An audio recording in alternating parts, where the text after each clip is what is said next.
নমস্কাৰ। ১ ফেব্ৰুৱাৰী কেন্দ্ৰীয় বাজেটৰ পৰা কৰ্মচাৰী আৰু পেঞ্চনাৰৰ লগতে শিক্ষা বিভাগৰ কেইবাটাও গুৰুত্বপূৰ্ণ তথা ভাল খবৰ আহিল। ১ ফেব্ৰুৱাৰীত বিত্তমন্ত্ৰী নিৰ্মলা সীতাৰমণে দেশৰ সাধাৰণ বাজেট উপস্থাপন কৰি শিক্ষা খণ্ডৰ বাবে কেইবাটাও গুৰুত্বপূৰ্ণ ঘোষণা কৰে। বাজেট ভাষণত বিত্তমন্ত্ৰীগৰাকীয়ে কয় যে দেশৰ চিকিৎসাৰ আসন ১০,০০০খনলৈ বৃদ্ধি কৰা হ'ব। ইয়াৰ উপৰি চৰকাৰী বিদ্যালয়সমূহত অটল লেব খোলা হ'ব। পৰৱৰ্তী ৫ বছৰত ৫০,০০০খন বিদ্যালয়ত অটল লেব খোলাৰ পৰিকল্পনা আছে। বাজেটত শিক্ষা খণ্ডৰ বাবে কি ঘোষণা কৰা হৈছিল সবিশেষ আমি আলোচনা কৰিম। বাজেট ভাষণত বিত্তমন্ত্ৰীগৰাকীয়ে তেওঁ IITৰ ক্ষমতা বৃদ্ধি কৰাৰ কথাও উল্লেখ কৰে। গতিকে এইবাৰ শিক্ষা খণ্ডতো যথেষ্ট গুৰুত্ব আৰোপ কৰা হৈছে কেন্দ্ৰীয় বাজেটত।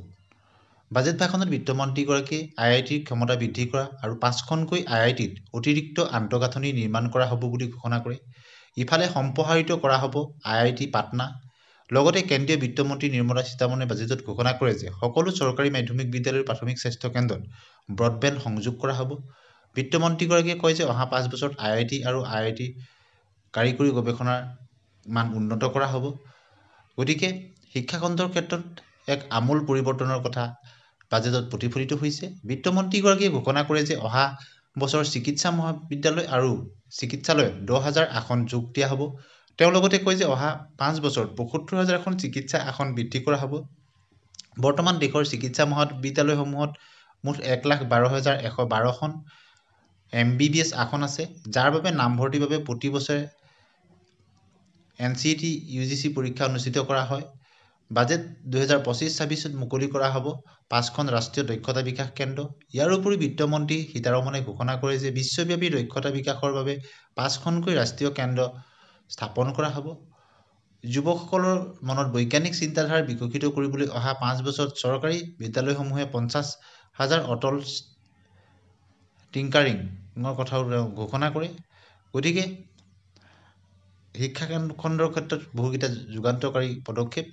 বাজেট ২০২৫-২৬ মুকলি কৰা হ'ব ৫খনকৈ ৰাষ্ট্ৰীয় দক্ষতা বিকাশ কেন্দ্ৰ। ইয়াৰ উপৰি বিত্তমন্ত্ৰী সীতাৰমণে ঘোষণা কৰে যে বিশ্বব্যাপী দক্ষতা বিকাশৰ বাবে ৫খনকৈ ৰাষ্ট্ৰীয় কেন্দ্ৰ স্থাপন কৰা হ'ব।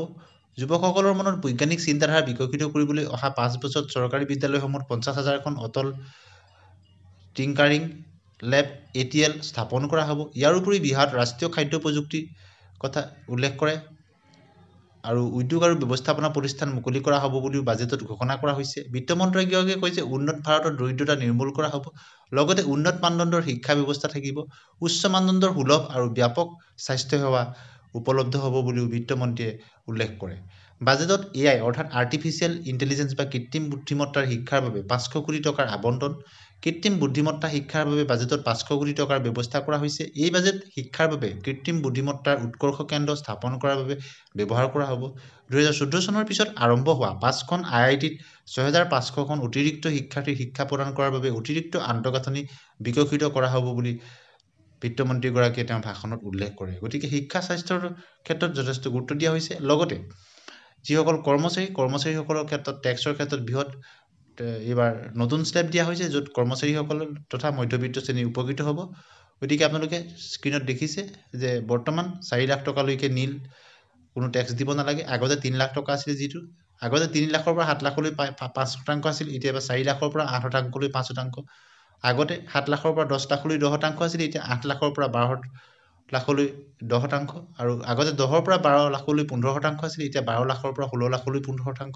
আগতে ১২ লাখৰ পৰা ১৫ লাখলৈ 20% আছিল, এতিয়া 16ৰ পৰা 20 লাখলৈ 20%।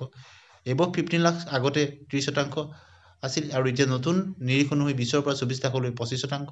ইয়াৰ উপৰিও কৰ্মচাৰী অৰ্থাৎ চৰকাৰী কৰ্মচাৰীসকলৰ 12.75 লাখ টকালৈকে টেক্স ফ্ৰীৰ কথা ঘোষণা কৰা হৈছে।